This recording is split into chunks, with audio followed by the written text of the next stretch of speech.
Hello everyone, this is Monu.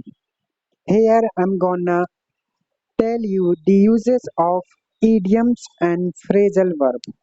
And in this video, I will tell you some tricks using which you can learn phrasal verb and idioms for a long time. चलिए start करते हैं। देखिए, अगर आपको पता नहीं होगा तो मैं आपको बताना चाहूंगा कि फ्रेजल वर्ब और इडियम्स बहुत ही ज़्यादा इम्पोर्टेंट है और that will make your communication good. आपको पता नहीं होगा कि आप इसको जब यूज़ करोगे तो सामने वाला और समझेगा और सेकंड थिंग इज वो एक तरह से ऐसा सोचेगा कि आप एकदम एडवांस में बात कर रहे हो, तो आपको एडवांस ही बोलना है ना। एडवांस में बोलोगे थोड़ा सही लगेगा। तो चलिए हम स्टार्ट करते हैं। पहला फ्रेजल वर्ब आई मीन पहला इडियम्स आप चेक कर सकते हो, that is a piece of cake. A piece of cake, देखिए अ पीस ऑफ केक में सेंस दे रहा है इजी। दैट इज इजी मतलब कोई चीज आसान है। आप ये बोलते आ रहे हो, आपको ये भी पता होगा इजी मतलब आसान होता है। आप बचपन से पढ़ते आ रहे हो इजी है, बहुत इजी है हमारे लिए। तो इजी की जगह आप पीस ऑफ केक कह सकते हो। when you will make your friend understand that English is very easy for me, it means English is a piece of cake। ठीक है, a piece of cake आ गया मतलब कोई भी चीज आसान है। अब हमें याद कैसे करना है? तो a piece of cake, अब एक बात, आप सपोज करो आपके पास एक केक रखा है ना, और वो केक को जब आप एक ही बार में उस केक को उठाओगे तब तो वो आपके लिए हैवी हो जाएगा, बहुत भारी रहेगा, है ना। लेकिन जब आप उसका पीस कर दोगे, उस पीस को उठाओगे तब तो इजी रहेगा ना। इट मीन्स वो केक आपके लिए इजी हो जाएगा। तो a piece of cake that means easy. ये आपकी first. Second, break the ice to initiate conversation और ईज टेंशन। देखिए, जब आप किसी से कॉन्वर्सेशन स्टार्ट करते हैं, है ना, तो उसके लिए हम ब्रेक द आइस यूज करते हैं। कोई कॉन्वर्सेशन आप स्टार्ट कर रहे हो या कोई भी आपकी टेंशन है उसको कम कर रहे हो, तो ब्रेक द आइस। अब हमें कैसे याद कर पाएंगे? अगर आप अपने फ्रेंड से बोलेंगे let's break the ice regarding the topic, whatever the topic which you have suggested, है ना, तो इसके सेंस में आप ब्रेक द आइस यूज कर सकते हो। तो ब्रेक द आइस में हमें याद करना है, तो कैसे याद करेंगे? तो ब्रेक द आइस में हम कह सकते हैं, हम एक मैं आपको ट्रिक बताता हूँ। आप सपोज करिए आपके पास एक बर्फ रखी है, उस बर्फ को जब आप तोड़ोगे तो आवाज तो आएगी। ऐसा नहीं है आप उसको तोड़ रहे हो आवाज नहीं आ रही, आवाज आएगी। दैट मीन्स जब बर्फ को तोड़ा जाएगा तो आवाज वो करेगा। तो it means let's break the ice, that means we should start conversation, है ना। तो ये आपका ब्रेक द आइस हो गया। तीसरा, hit the sack. Hit the sack, sack आपको पता होगा बोरी को बोलते हैं, मतलब इस बोरी में हिट करना। टू गो टू बेड, सोने जाना। मोस्टली स्टूडेंट और लर्नर कहते हैं कि mom I am going to bed, मतलब इस तरह के सेंस में सोने जा रहा हूँ। गो टू बेड की जगह आप हिट द सेक कह सकते हो, I am going to hit the sack. अब इसको हमें कैसे याद करना है? हिट द सेक मतलब हो गया सोने जाना। अब हमें याद करना है सर, इसको कैसे याद करना? अब ये समझो कि आप सो रहे हो, तो क्या हो रहा है कि सोने जा रहे हो, तो क्या हो रहा है कि जो चूहे हैं एक बोरी में, वो चू चू कर रहे हैं, यानी कि आपको परेशान कर रहे हैं। तो आप उनको अपनी उनकी परेशानी को दूर करने के लिए आप डंडा लेके आए और उस सेक में हिट कर दिया जिसमें चूहे थे। तो मतलब सोने के लिए आपने किया ना, सोना चाहते थे। हिट द सेक मतलब सोने जाना। Let the cat out of the bag, fourth वाला, let the cat out of the bag. कहने का सेंस क्या? टू रिवील अ सीक्रेट, मतलब राज खोल देना। तो देखिए, बिल्ली है, बिल्ली को बिल्ली है जो वो बैग के अंदर है। अगर मैं बोलूं कि बिल्ली को बैग से, मतलब बैग के अंदर है, उसको बाहर आने दो, मतलब बिल्ली को बैग से बाहर आने दो, ऐसा सेंस बोलूंगा तो it means to reveal a secret, है ना। बिल्ली को आपने बैग में बंद कर दिया, उसका सेंस है कि बिल्ली को बाहर आने दो बैग से, it means to reveal a secret. मैं आप इसमें कंडीशन भी बना सकते हो कि कह सकते हो कि मैं अपने स्कूल में एक दिन फोन लेके आया था और मैंने अपने दोस्त से बोला कि ये चीज किसी को ना बताएं, लेकिन उसने बता दिया। है ना। आप ऐसे कह सकते हो कि yesterday I brought a phone I brought a phone in the school and I told all of my friend not to let the cat out of the bag about my phone but they said everything, है ना। तो इस sense में आप use कर सकते हो once in a blue moon. Once in a blue moon. अब इसका सेंस होगा वेरी रेयरली, बहुत ही कम। इसको कैसे याद करेंगे, चलिए ट्रिक करते हैं। आप इसको याद करिए सर, कब जो चांद होता है ना, जो चांद, अब ये ब्लू मून मतलब हमने मान लेते नीला जो चांद है वो वंस एक बार दिखता है। एक बार दिखता है यानी कि कभी कभी दिखता है सर।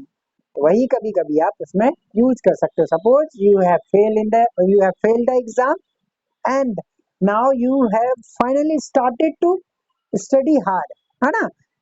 आपने स्टडी हार्ड करना स्टार्ट कर दिया। Actually you want to get a decent mark in the exam, है ना। तो इट मींस अब आप पहले आप फोन चलाते थे, अब तो फोन नहीं चलाते हो ना, तो you can say that I use my phone once in a blue moon. I use my phone once in a blue moon, है ना। मतलब कभी कभी बहुत ही कम के सेंस में आप कर सकते हो। छठा, under the weather, feeling unwell. आजकल स्टूडेंट कह देते हैं कि सर मैं आज स्कूल नहीं आ सकता, मैं बीमार हूँ। Sir I can not go to school today because I am ill. अब I am ill, I am sick को छोड़ो, अब डायरेक्ट कह दो कि I am feeling under the weather. I am feeling under the weather sir.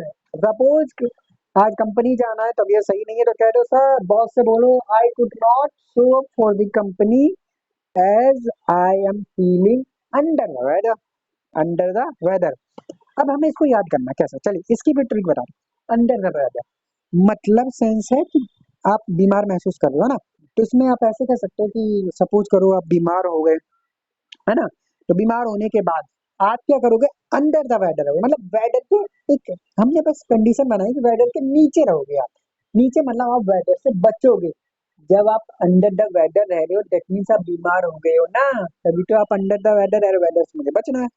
तो it means आप weather से बच रहे हो, यानी कि आपको बुखार आ रहा है, मतलब आप फीलिंग अनवेल कर रहे हो ना, उसके लिए आप under the weather. Bite the bullet. सातवां, bite the bullet, to endure a painful और अनप्लेजेंट सिचुएशन, कठिनाई सहना। बाइट द बुलेट, सपोज करो कि डॉक्टर आपको सुई लगा रहा है। अब उस दर्द को कम करने के लिए ना, जब सुई लगाएगा तो आप दांत को बीचोगे, सुई लग रही है, तो उसमें आपने बाइट, जो बुलेट होता है उसको मुंह में डाल रखा है और वो सुई लगा रहा है, तो आप बाइट कर रहे हो।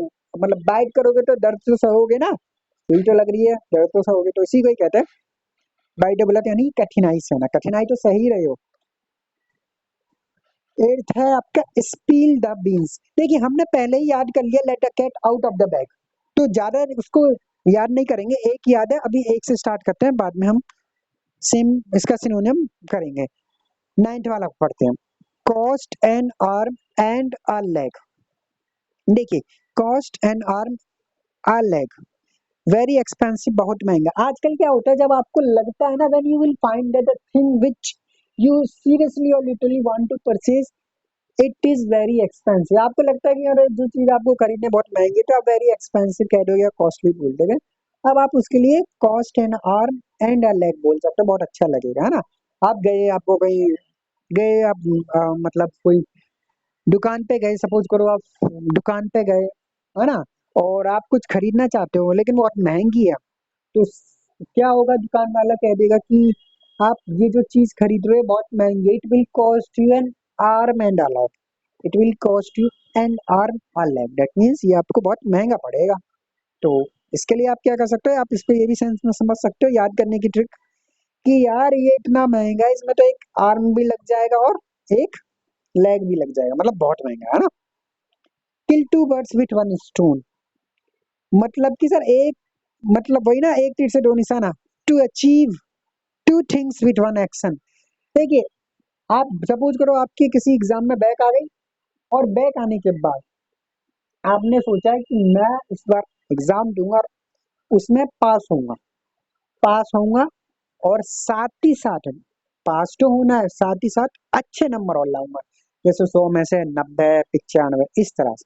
तो उसको मतलब एक ही तीर से दो निशाना, इसके लिए हम यूज कर सकते हैं kill two birds with one stone.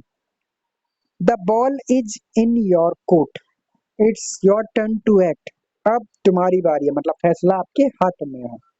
इसको बहुत अच्छा लगेगा, इसको आप बोलोगे जब आप किसी पे अपनी रिस्पॉन्सिबिलिटी शेयर करोगे या बोलोगे कि यार अब आप ही की बारी, अब आप ही कुछ कर सकते हो। When you will share some responsibility with your friends और colleagues, so you would say that ball is in your court and it's up to you।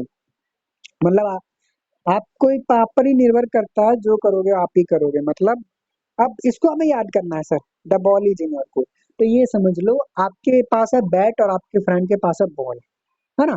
तो बॉल है उसके पास, तो वो बॉल रहेगी तो वो आपको चिढ़ाएगा, कहेगा मैं नहीं खेल रहा बॉल, मैं नहीं खेल रहा, मैं अकेले खेल रहा। मतलब बॉल रहेगी तो हम बिना बैट के भी बॉल खेल सकते हैं। इधर से गेंदड़ी खेला, मतलब इधर से उधर हमने बॉल कैच वैच खेला, उसने कैच किया हमने कैच। लेकिन बैट रहेगा, बैट कैसे खेल पाओगे? खाली बैट तो नहीं खेल पाओगे ना। खाली बैट खेल पाती है जब मम्मी को पता चलता है कि हम लोग पढ़ाई नहीं करे, तब मम्मी वही बैट का अच्छा से यूज करती है हमारे साथ, ढंग से तोड़ती है। तो वही, लेकिन बॉल, बॉल मतलब हालांकि मतलब कि बॉल हमारे पास रहेगा तो हमारे पास सब कुछ है। सेंस की मतलब बॉल है हमारे पास तो हमारे पास है रिस्पॉन्सिबिलिटी, हम किसी भी चीज को कर सकने का, है ना। तो ball is in your court, अब फैसला आपके हाथों में। मतलब बॉल मेरे दोस्त के पास है, वो कह रहा है मैं खेलू या ना, मैं नहीं खेल रहा तुम्हारे साथ, मतलब फैसला उसके हाथों में ना। तो इस तरह से आप याद कर सकते हो। चलिए, इस बार 10 इडियम्स और फ्रेजल वर्ब कंप्लीट हो गए हैं। आप मुझे बताइए आपको मेरी वीडियो कैसे लगी। अगर आपको मेरी वीडियो अच्छी लगी तो मुझे बताइए, और कमेंट में जरूर बताइए कि अगर आपको इसकी नेक्स्ट वीडियो चाहिए तो मैं इसको इंस्टेंट अपलोड करूँगा। Thank you for watching my video. If you have liked my video, kindly subscribe